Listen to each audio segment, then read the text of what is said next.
법인 유보금에 대한 간주 배당금의 과세제도 도입이 과연 타당한가라는 주제로 발제를 시작하도록 하겠습니다. 그래서 먼저 발제자와 토론자를 소개해 드리도록 하겠습니다. 발표자는 하우 세무법인의 이한우 세무사님이십니다. 인사. 다음으로 토론자로서 우리 동국대 교수님이시고 우리 한국조세연구소의 상임운영위원이신 김갑순 교수님이십니다. 네, 또 다음 토론자로서 요즘에 아마 가장 많이 바쁘게 다니실 것 같은데요. 중소기업 중앙회 경제정책본부장이신 추문갑 본부장님이십니다. 네, 이제 발표를 시작할 건데 발표자께서는 발표문 내용을 약 한 25분 정도로 발표해 주셨으면 좋겠고요. 토론자 각각 10분 하고 플로어에서 한 15분 정도 토론하면 저희한테 배정된 시간이 딱 맞을 거라고 생각합니다. 자, 그러면 우리 이한우 세무사님 발표 부탁드립니다. 안녕하세요. 이한호 세무사입니다. 자, 이번 주제는 제가 그 법인 유보금에 대한 간주배당에 대한 과세 제도에 대해서 맡게 됐습니다. 자, 이게 2020년 7월이죠. 세법 개정안이 발표됐을 때 7월에 발표가 됐습니다.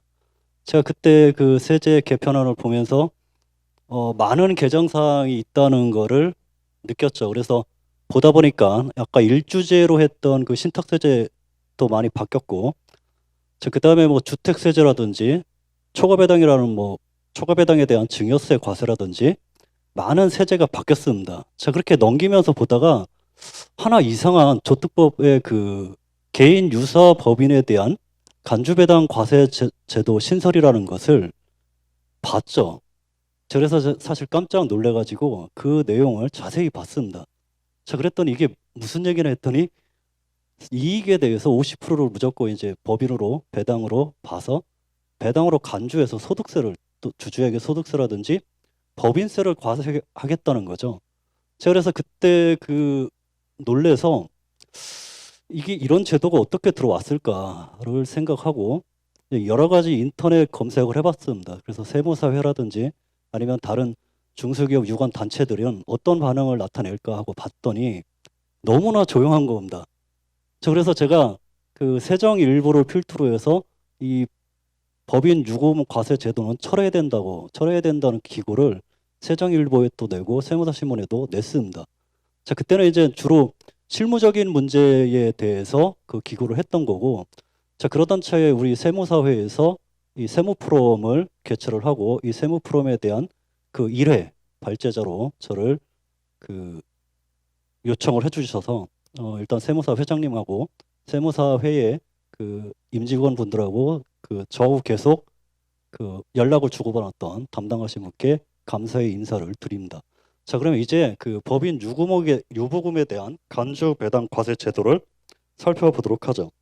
자세한 내용은 아마 책자를 보시면 이해를 하실 겁니다. 그래서 일단 좀 PPT로 조금 정리한 내용을 보도록 하죠. 제가 이 주제로 하면서 제목을 뭘로 정할까 하다 이제 그 정한 제목이 그 법인 유보금에 대한 간주배당 과세 제도가 과연 타당한 것인가에 대한 겁니다.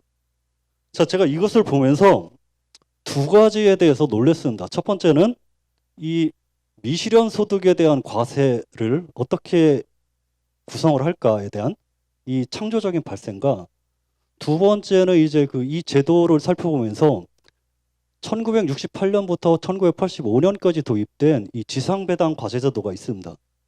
자, 이 지상배당 과세 제도를 완벽하게 재현했습니다. 토시 하나도 안 틀려요. 명칭만 바뀌었습니다. 명칭만 개인 유사법인 배당간주 신설로 명칭만 바뀌고 이 지상배당 과세 제도는 그 당시에 그 개인 주주들한테만 과세하던 것을 이 법인 주주도 같이 과세해야 되기 때문에 이번에 조세특례제한법으로 이전을 했죠. 자, 그래서 소득세법에 규정된 걸 조특법으로 이전한 그거 외에는 바뀐 게 전혀 없습니다. 자, 그런데 이 35년 전에 폐지된 이 1985년도에 폐지된 이 지상배당 과세 제도의 폐지 이유가 두 가지입니다. 첫 번째는 바로 이 미실현 소득의 과세 문제입니다. 이게 폐지 이후에 나옵니다. 개정세법 법률에 나오고 이 구소득세법 85년도죠. 이 법률 재개정 이후에 이 폐지 이유가 나옵니다. 그래서 두 가지인데 첫 번째는 미실현 소득에 대한 과세 문제입니다. 자, 실현되지 않은 소득에 대해서 과세가 되기 때문에 문제가 있다는 거죠. 자, 그것보다도 더 핵심적인 문제가 바로 이거였습니다. 기업의 재무 구조를 악화시키는 이 내부 유보를 저해한다는 이 모순이 있어서 결국 이 두 가지 문제점으로 인해서 1985년도에 폐지된 제도죠. 자, 그런데 지금 21세기에서는 2020년에 갑자기 이 35년, 80년도에 폐지된 이 제도를 갑자기 복원한다는 겁니다. 그래서 상식적으로 좀 이해가 안 되는데, 자, 그 부분에 대해서 제가 준비한 내용을 발표를 하도록 하겠습니다.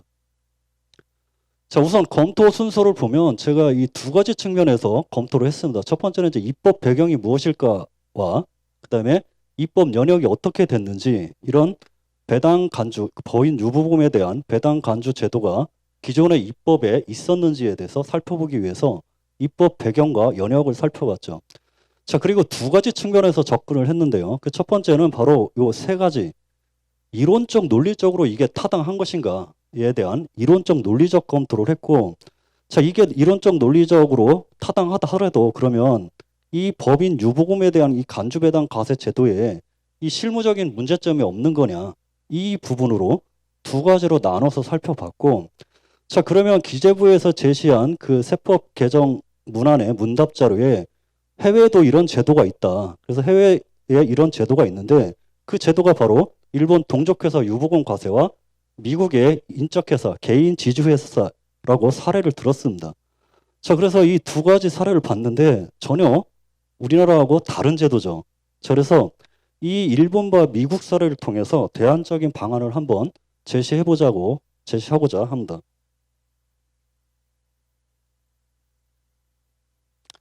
자, 입법 배경은 아마 이건 제 추측입니다. 자, 그런데 이 성실신고 제도가 2018년도에 도입이 된 거 보면 이 조세재정연구원의 이 소규모법인 과세체계 개선이 2017년 7월에 기재부의 용역보고서로 제출이 됐습니다.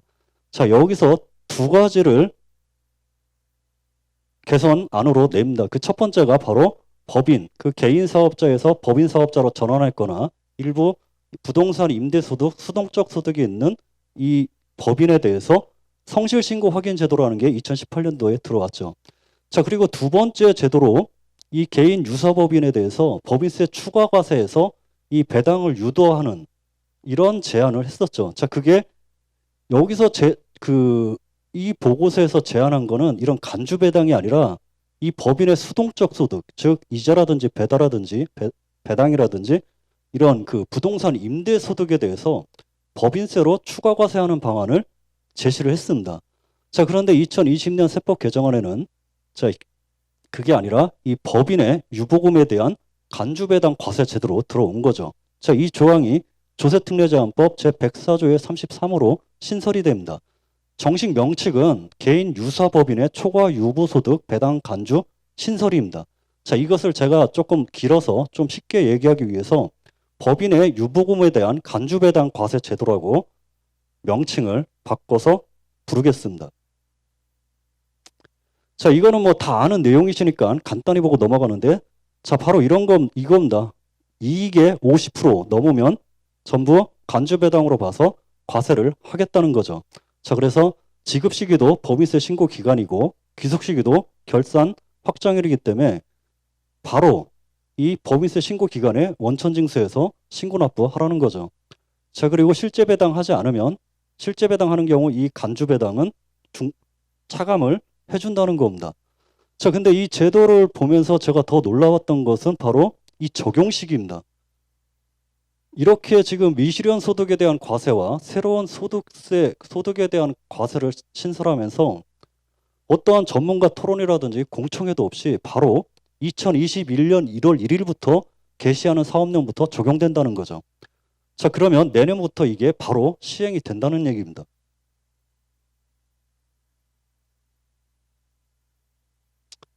자, 그러면 이제 입법 연역을 보면 우리가 애초에는 1949년도 법인세법 제정할 때 우리도 동족회사 유보금 과세가 있었습니다. 자, 이것은 아마 일본의 동족회사 유보금 과세와 거의 유사한 제도인데 이 주주등과 특수관계자의 지분 비율이 50% 이상이면 법인세 추가 과세하는 걸로 법인세법에 제정이 됐었죠. 자, 이 제도가 1952년도에 폐지가 됩니다. 자, 그리고 1968년도에 들어온 제도가 바로 이 지상과세 제도인데 이 지상과세 제도가 1968년부터 1985년까지 유지가 되죠. 자, 이것은 뭐냐면 바로 적정 유보금액. 자, 법인 소득의 50%와 자본금 15% 큰 금액 중 초과하는 법인 소득은 주주에게 배당된 것으로 간주해서 소득세 과세한다는 겁니다. 지금 현재 도입하려고 하는 법인 유보금에 대한 간주배당 과세 제도와 아주 동일한 제도죠. 자, 이 제도가 그 미실현시 소득에 대한 과세와 그 내부 유욕, 내부 유보에 대한 재무구조 악화로 인해서 폐지됩니다. 85년도에 폐지되고 이 86년도에 바로 유보이익 잉여금 증가분에 대한 의제배당 소득세가 도입이 되는데 이 제도가 도입된 이유는 이 당시까지만 해도 비상장 주식 양도차익 과세가 없었기 때문에 결국 배당을 하지 않고 주식을 매각을 해버리게 되면 이 기존에 배당하지 않은 이 소득에 대해서 과세할 수가 없었다는 거죠. 자, 그래서 취득 시점과 양도 시점에 이 유보이익 증가액에 대해서 바로 양도 시점에 주주 등에게 배당한 것으로 간주를 해서 의제배당 소득세로 과세를 한 거죠. 자, 그런데 이 제도가 결국 1991년도에 비상장 주식의 양도차익 과세 제도가 도입되면서 폐지됩니다. 자, 폐지되고 바로 이제 현재 2021년에 신설하려고 하는 게 바로 개인 유사법인의 초과 유보소득 배당 간주 신설입니다. 자, 이게 35년 전에 폐지된 지상배당 과세 제도를 법인 유보금에 대한 과세 제도로 명칭만 바꿔서 재도입한 겁니다. 자, 미래에 배당할 것을 현재 시점으로 앞당겨서 과세를 하겠다는 거죠. 자, 그러면 이 법인을 통한 사업활동, 이게 그 도입 목적이 개인 사업자와 법인 사업자 간의 과세 형평성과 이 법인, 개인으로 볼 수 있는 이 법인들이 개인이 법인 활동을 통해서 조세 회피를 한다는 목적, 조세 회피를 방지하고 개인 사업자와 법인 사업자의 과세 형평성을 목적으로 이 제도를 도입한다고 세법 개정안의 입법 배경, 목적에 돼 있습니다. 자, 그러면 이 법인 사업자로 법인세를 낸다는 그 사실에 왜 이 조세 회피 프레임이라는 게 붙었는지는 모르겠지만 이 조세 회피 프레임이 붙었기 때문에 그러면 진짜로 이 법인을 통한 사업 활동이 조세 회피에 해당하는지 그 부분에 대해서 한번 살펴볼 건데 지금까지 이 조세 회피 성립에 대한 연구 결과물들을 보면 4가지로 요건을 제시하고 있습니다. 그 첫 번째가 조세법 규정이 있어야 되고 그 다음에 거래 행위의 경제적 합리성이 결여돼야 됩니다. 그 다음에 세 번째는 바로 거래 행위의 사법적 유효성이 있어야 되고 자, 마지막으로 가장 중요한 이 세부담 경감이 있어야 된다는 거죠. 자, 그런데 이 세부담 경감이 없으면 조세 회피에 해당하지 않는다는 겁니다. 자, 이 조세 회피에 대한 규정은 바로 비합리적인 거래를 규제하는 게 일단 첫 번째 목적인데 그러한 행위의 전제가 되는 이 법인격과는 관련이 없습니다. 자, 그래서 이 세법이 이 민법에서 부여된 이 신분행위라든지 인격까지 부인하면서 그 배후에 있는 출자자한테 과세를 한다는 거는 있을 수가 없는 거죠.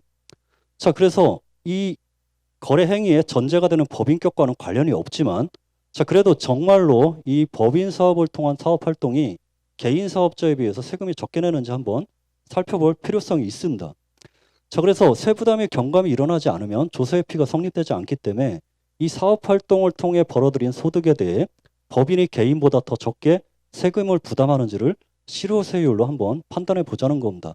자, 그 결과 2014년 과세표준 기준은 개인이 소득금액에 대한 실효세율은 법인이 더 높게 나왔습니다. 자, 그래서 뭐 이 부분에 대해서는 뭐 평균 실효세율이기 때문에 뭐 이견이 있을 수도 있고 뭐 측정의 뭐 불확실성 여러 가지 문제점이 있을 텐데 그래서 뭐 법인 사업자와 개인 사업자 간의 그 소득금액 단위별로 실효세율을 정확하게 측정을 해봐서 정말 어떻게 차이가 나는지에 대해서 분석을 해볼 필요가 있는데 제가 뒤져본 그 자료에는 지금 이 평균 실효세율밖에 제시가 되지 않아서 평균 실효세율로 제시를 해보겠습니다. 자, 이 법인과 개인의 사업활동 소득에 대한 세부담 차이 과세표준 기준으로 봤을 때 2008년도까지만 해도 법인이 더 높게 나왔습니다. 1.7%포인트 실효세율이 더 높았죠. 자, 그러다가 점점 줄어들다가 이제 2014년 기준으로 가게 되면 법인이 1.3%포인트 낮게 부담이 됩니다. 낮게 나오는 거죠. 자, 그런데 이 소득금액 기준으로 세 부담의 실효세율을 따져보면 오히려 법인이 더 높게 나온다는 겁니다. 그 높게 나온 게 바로 2008년도에는 3.9%포인트가 높았었는데 자, 2008년부터 계속 이 격차가 줄어들면서 사실 2014년 정도에 왔을 때 법인 사업자가 0.3%포인트 높은 실효세율이 나온다는 겁니다. 자, 그래서 이거를 토대로 봤을 때 결국 이 기재부에서 제시하는 이 개인 사업자가 훨씬 세부담이 높다는 것은 결국 이 소득세 명목세율 6%에서 42%와 이 법인세 명목세율 10%에서 22%.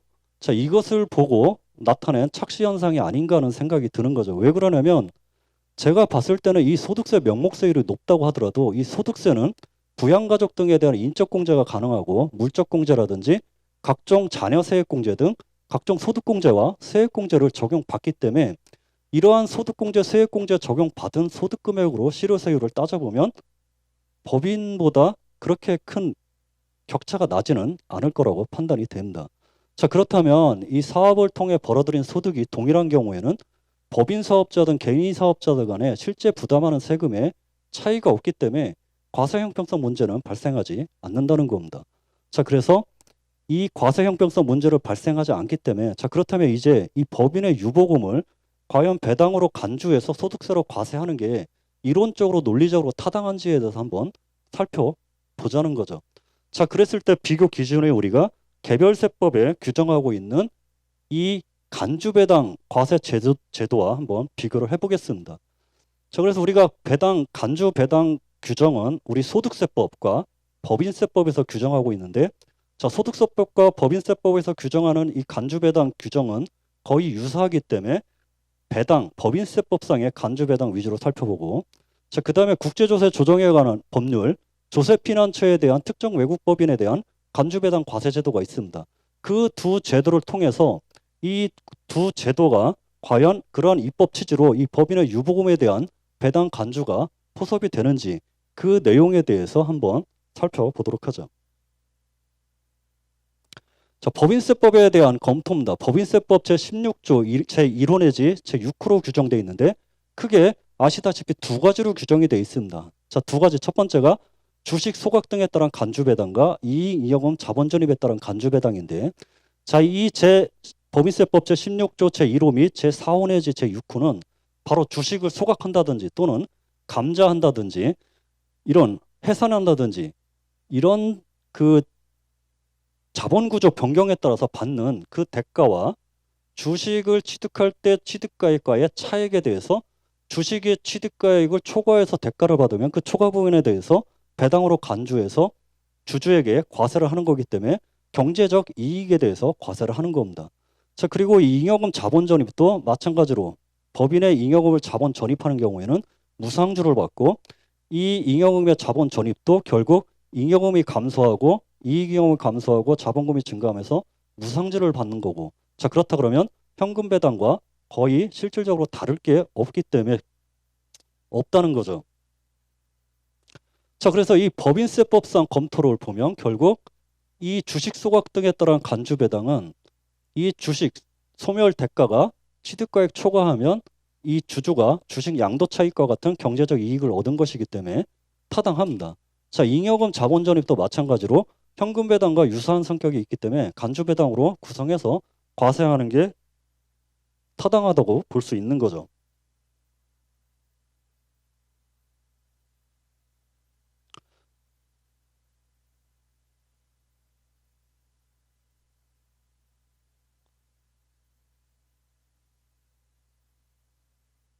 자, 그러면 국조법, 줄여서 국조법의 이 특정 외국법인에 대한 간주배당을 보면 조세피난처에 본점을 둔 경우에는 이 외국법인에 내국인에 출자하고 특수관계에 있으면 특정 외국법인이라고 하는데, 자, 이 특정 외국법인의 간주배당과 유사하긴 하지만 이 특정 외국법인의 간주배당은 이 조세피난처 세제로서 국제적 조세 중립성이라든지 이렇게 특정 외국법인에 대해서 과세를 하지 않으면 특정 외국법인이 자회사 형태로 해외에 진출했는지 해외 지점 형태로 진출했는지에 따라서 과세가 달라지고, 또 이런 특정 외국법인의 형태로 국내에서 자회사 형태로 설립을 하면 법인세가 과세가 되는데, 자, 이렇게 특정 외국법인이 조세피난처에다가 자회사 형태로 법인을 설립하고 배당을 하지 않는 한 과세가 되지 않는 겁니다. 자, 그래서 그런 조세 부담의 형평성과 또 이전 가격 세제, 정상 가격으로 거래를 하게 되면 이 특정 외국법인에 대해서 이전 가격으로 과세를 할 수 없기 때문에 그것을 보완하기 위해서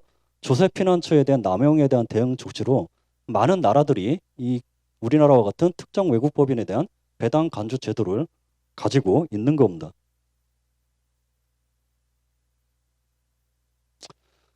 자, 그래서 이 간주배당의 입법 취지를 보시면, 자, 법인세법에 규정한 것은 실질적으로 현금배당과 유사한 경제적 이익을 배당으로 간주하는 거고, 이 국조법 제11조에 따른 간주배당은 자본이동의 중립성이라든지 과세 형평성 문제를 시정하기 위한 조치라는 겁니다. 자, 그런데 이 법인 유보금에 대한 간주배당은 단순히 과세 시기를 앞당겨서 과세하는 것에만 목적이 있는 겁니다. 자, 그래서 결국 미래 시점의 배당을 현재 시점에서 과세를 하기 때문에 선납과세를 하겠다는 의미죠. 자, 이렇게 법인의 유보금에 대한 간주배당은 결국 주주에게 경제적 이익이 주주에게 귀속되는 것도 아니고 어떤 조세 중립성이나 과세 형평성의 문제가 발생되는 것도 아닌 겁니다. 자, 그래서 이것을 우리 법인세법 16조에 따른 간주배당과 국조법 17조에 따른 간주배당과 동일하게 취급할 수는 없다는 거죠. 결국 타당하지 않다는 겁니다.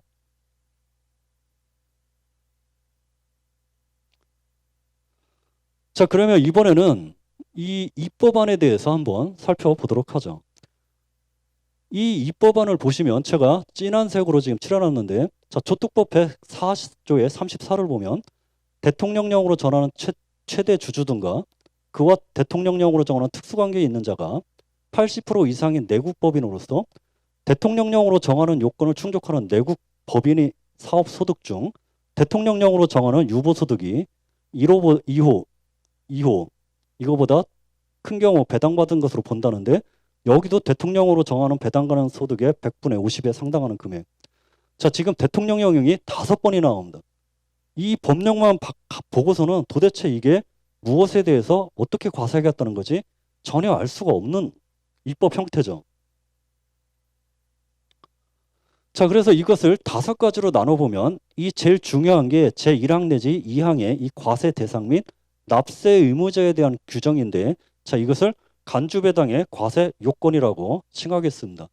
자, 그러면 이 간주배당의 과세 요건에 대해서 내용을 살펴보면, 이 간주배당의 과세 요건이 이 법인의 유보금에 대한 간주배당 입법에 있어서 가장 중요한 핵심 내용이라고 볼 수가 있는 겁니다. 자, 그런데 이 간주배당의 과세 요건을 보면 대통령령으로 위임한 규정이 5번이나 나옵니다. 5번이나 나오면서 무엇에 대해서 누구에게 얼마를 과세하겠다는 건지 도무지 알 수가 없는 거죠. 결국 시행령에서 정하겠다는 건데 시행령이 내년에 나온다는 겁니다.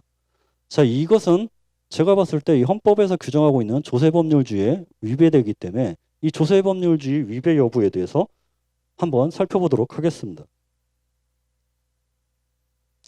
이 조세법률주의 위배는 이 과세요건 법정주의와 과세요건 명확주의로 나누는데, 이 과세요건 법정주의는 이 법인의 납세 의무자 최재주주 등과 그 특수관계자에 해당하는 자를 대통령령으로 위임을 했고, 이 과세 대상의 전제가 되는 법인의 요건이라든지 유보소득도 전부 대통령령으로 위임을 했죠. 그리고 간주배당의 과세 요건을 이 법률에 구체적이고 명확하게 규정하지 않고 대통령으로 포괄위임이 있기 때문에 이건 과세요건 법정주의에 위배됩니다. 결국 이렇게 포괄위임을 하다 보니까 이 간주배당의 과세요건의 전제가 되는 이 법인의 요건이라든지 이 유보소득을 대통령령으로 규정했기 때문에 법령만 봐서는 알 수가 없다는 겁니다. 자, 그리고 과세관청이 자의적으로 법인의 수를 증가할 수도 있고 줄일 수도 있고 유보소득을 줄일 수도 있고 늘릴 수도 있고 이 과세관청의 입법 재량이 너무나 크기 때문에 이건 과세요건 명확주의에도 위배가 된다는 겁니다. 자, 설령 이렇게 형식적 조세 법률주의에 충족된다 하더라도 그러면 실질적 조세 법률주의에 위배가 되는지 한번 살펴보도록 하죠. 자, 그 두 가지로 이 미실현 소득에 대한 검토와 과잉금지 원칙에 대한 검토인데 미실현 소득에 대한 그 검토 부분에 대해서는 토지초과 이득 보유세, 토초세라고 얘기를 하는데 자, 그 부분에서 이미 헌법재판소가 결정을 내렸습니다. 그래서 미실현 소득 자체에 대해서는 조세 이론이나 헌법에 위배되지는 않지만 이 미실현 소득이라는 것은 결국 실현되지 않은 소득에 대해서 과세를 하는 거기 때문에 두 가지 전제 조건이 충족돼야 가능하다는 겁니다. 자, 첫 번째가 소득의 공정하고 정확한 계층 문제가 있어야 되고, 자, 두 번째는 응능부당 원칙과 모순되지 않아야 된다는 겁니다. 자, 그런데 이 개별 법인의 적정 유보소득을 측정할 수 있는지 불확실성과 불명확성이 존재를 하는 거고, 그리고 이게 시행령으로 업종을 규정하다 보니까 적용되는 업종이 있고 적용되지 않는 업종이 있기 때문에 결국 이 수평적 공평과 수직적 공평 문제도 발생이 되는 거죠. 그리고 이 과잉금지 원칙에 대해서 헌법재판소가 이 기본권 제한에 대해서 많이 이 비례 원칙, 과잉금지 원칙을 적용을 했는데 이 법인의 유보금에 대한 간주 배당은 실질적인 입법 취지는 배당에 대한 과세 시기를 앞당겨서 배당을 유도하기 위한 겁니다. 자, 그런데 이 배당을 유도하기 위한 목적이라면 이렇게 주주에게 미실현 소득으로 간주 배당으로 과세할 게 아니라 실현된 소득을 법인에게 각사업년도 소득에 대한 법인세 이외에 추가로 과세하는 방안이 있죠. 자, 그래서 이 미실현 소득이 아니라 실현 소득에 과세할 수 있음에도 불구하고 이렇게 미실현 소득에 과세하는 것은 바로 피해의 최소성의 원칙에 위배되기 때문에 이 과잉금지 원칙에도 위배가 된다는 겁니다. 자, 그래서 이 소결론을 보면 형식적 조세법률주의, 실질적 조세법률주의에 다 위배가 되는 겁니다. 자, 그래서 지금까지 이론적 논리적으로 검토를 해봤는데요. 자, 일단 조세회피나 과세형평성 문제가 발생이 되지 않고, 자, 두 번째는 우리 법인세법이나 국조법에 규정된 간주배당에 같은 입법 취지가 입법 목적도 없고, 자, 세 번째 조세법률주의에 위배되는 문제가 발생이 되기 때문에 이 법인의 유보금에 대한 간주배당 과세 제도는 논리적으로도 이론적으로도 타당하지 않은 겁니다. 자, 그러면 이런 이론적 논리적 문제를 이제 떠나서 실무적 적용에 있어서 발생되는 문제가 매우 많은 문제가 발생이 되는데, 자, 첫 번째 이 배당 재원 문제입니다. 배당 재원은 유보건이 기업이 다 현금으로 갖고 있는 게 아니기 때문에 배당을 할 수가 없는 문제도 발생이 되죠. 자, 이랬을 때 소득세를 어떻게 부담할 건지. 자, 그 다음에 이 미실현 소득에 대한 원천징수로 인해서 법인의 과도한 납세 협력 비용이 드는데 원천징수 의무, 지급 명세서 제출 의무를 정확하게 이행하지 않으면 가산세 부담 문제가 있고 결국은 이 업무를 누가 하냐? 세무 대리인이 할 겁니다. 세무 대리인이 하게 되면 세무 대리인은 세무 수수료를 증가할 수밖에 없는 거고 자, 이러한 세무 수수료는 결국 법인에게 전가될 수밖에 없는 거죠. 자, 그리고 주주 명의 신탁 문제가 발생이 됩니다. 결국 79%는 특수관계자로 구성을 하고 나머지 21%를 특수관계자가 아닌 것으로 구성을 하면 이 법인의 유보금에 대한 간주배당 과세제도를 빠져나갈 수 있죠. 자, 그런데 이 명의신탁의 증여세 과세가 조세회피 방지 목적인데 이런 조세회피를 위해 납세자가 명의신탁을 하고자 하는 행위, 이 동기를 세법에서 부여해주면 안 된다고 생각합니다. 자, 이게 법인 유보금에 대한 간주배당 과세 제도가 들어오면 법인 입장으로서는 법인 피해를 최소화하기 위해서 이 주주 명의신탁을 검토할 수밖에 없다는 거죠. 자, 그렇게 되면 주식 명의신탁에 대한 증여세 문제도 발생이 되고 자, 이러한 애초의 동기를 세법에서 부여를 해줬기 때문에 이러한 문제가 발생이 되는 겁니다. 자, 그 다음에 발생될 수 있는 문제가 종합소득 과세 문제인데 자, 2천만 원이 초과가 되면 엄청난 누진세율로 인해서 급격한 미실현 소득에 대한 과세 문제가 발생이 되는 거고 자, 마지막으로 보수의 소득 건강보험료 문제가 발생이 됩니다. 자, 기재부에서는 미실현 소득에 대해서 건강보험료 문제가 발생이 안 된다고 얘기를 하는데, 자, 그 근거가 바로 건강보험법에 보면 이 소득세법에 따른 배당에 대해서만 보수의 소득에 대한 건강보험료를 부과를 한다는 거죠. 자, 그렇기 때문에 이 간주배당은 조세특례제한법에 규정되어 있기 때문에 보수의 건강보험료에 해당이 되지 않는다는 겁니다. 자, 그런데 이 건강보험공단에서 소득자료를 받을 때 이 배당이 소득세법에 따른 배당인지 조특법에 따른 배당인지 구분 표시가 안 돼 있기 때문에 보수의 건강보험료를 부과할 겁니다. 그렇게 되면 건강보험료 이의신청해서 돌려받아야 되고, 자, 그렇다 그러면 건강보험공단에서도 이 소득세와 조특법에 대한 이 규정 다른 것으로 인해서 건강보험료가 혼선이 일어나기 때문에 결국 건강보험법도 이 조특법의 이 규정 간주배당을 들여올 거라는 거죠. 자, 그렇게 되면 미실현 소득에 대한 소득세 또는 법인 주주다 그러면 법인세뿐만 아니라 이 보수의 건강보험료도 추가로 부담해야 되는 문제가 발생이 되는 겁니다. 자, 그래서 이제 마지막으로 이 일본, 미국 사례를 통해서 대안적인 제도를 한번 모색해 보자는 건데, 자, 우선 미국을 보게 되면 적용 대상이 5명 이하 주주들이 50% 이상 보유한 법인으로서 법인의 수동적 소득, 이 수동적 소득이라는 건 이자라든지 배당이라든지 임대소득을 말합니다. 자, 이러한 수동적 소득이 60% 이상인 법인에 적용이 되는 거고, 자, 일본의 동족회사 유보권 과세는 주주 등이 50% 이상을 보유한 법인으로서 자본금이 일단 1억 엔을 초과하는 법인에 대해서만 과세를 합니다. 자, 그런데 우리나라는 이런 자본금 1억 엔이라든지 이런 소득 구분 없이 주주 중에 80% 이상 지분을 보유한 법인은 모두 다 적용 대상이 되는 거죠. 과세 대상 금액도 이 미국은 이 수동적 소득, 배당 소득이라든지 이자 소득, 수동적 소득인데, 일본의 동족회사는 소득 금액의 40%, 연 2,000엔, 자본금 20% 중 큰 금액을 초과하는 금액에 대해서 과세 대상으로 삼는 겁니다. 자, 결국 소득 금액이 2,000엔, 2,000엔이 아니라 2천만 엔입니다. 자, 2천만 원 이하에 해당이 되면 이 동족회사 유보권 과세가 적용이 되지 않는다는 거죠. 자, 그런데 우리나라는 무조건 소득금의 50%, 자본금 10% 초과합니다. 자, 결국 이 얘기는 무슨 얘기냐면 소득금이 1억 원이 발생이 됐든 10억이 발생됐든 상관없이 무조건 다 50% 초과하면 과세하겠다는 거죠. 자, 과세 형태도 이 미국과 일본은 법인에게 법인세로 추가 과세하는 겁니다. 자, 그런데 우리나라는 특이하게 이 간주배당으로 주주 등에게 과세를 해서 소득세율 6%에서 42%를 매기겠다는 거죠. 자, 미국의 개인지주 회사세는 법인세 20%이고 일본은 유보금의 소득금액에 따라서 10%에서 20%죠.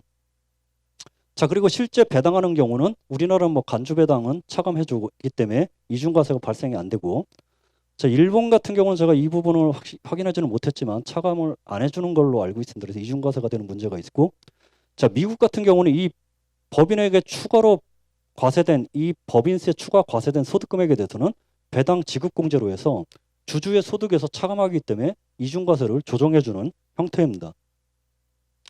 자, 그래서 우리나라도 이 미국과 일본 사례를 통해서 봤듯이 이렇게 미실현 소득에 대해 과세할 게 아니라 실현된 소득에 법인에게 법인세로 과세하는 것이 타당하고, 자, 미국, 일본과 같이 일정 부분 초과하는 부분에 대해서만 법인세로 추가 과세하고, 자, 그렇다 그러면 배당을 유도함과 동시에 간주배당에 따른 미실현 소득 과세 문제를 해결하는 효과를 동시에 이룰 수 있다는 겁니다.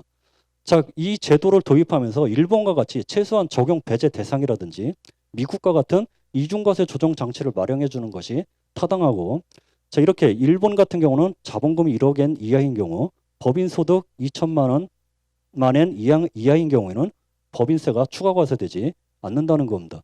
자, 그래서 이렇게 배당 유도를 위해서 법인세가 추가 과세되더라도 이 실제로 배당 되면 이중과세 조정하기 위해서 이 추가 부담한 법인세는 배당 세액공제로 세액공제를 해줌으로써 이중과세 조정을 해주는 게 타당하다고 보는 겁니다.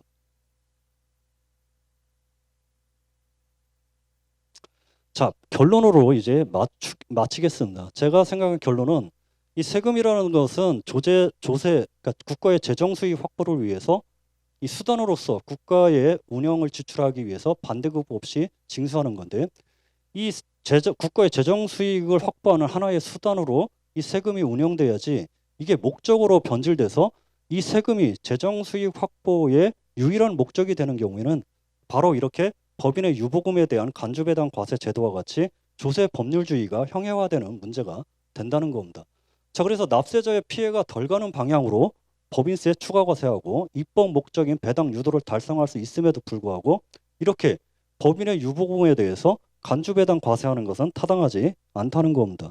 자, 그래서 결론적으로 이 법인 유보금에 대한 간주배당 과세 제도는 철회하고 이 법인으로 추가 과세하는 방안을 한번 모색해 볼 필요성이 있다는 거죠.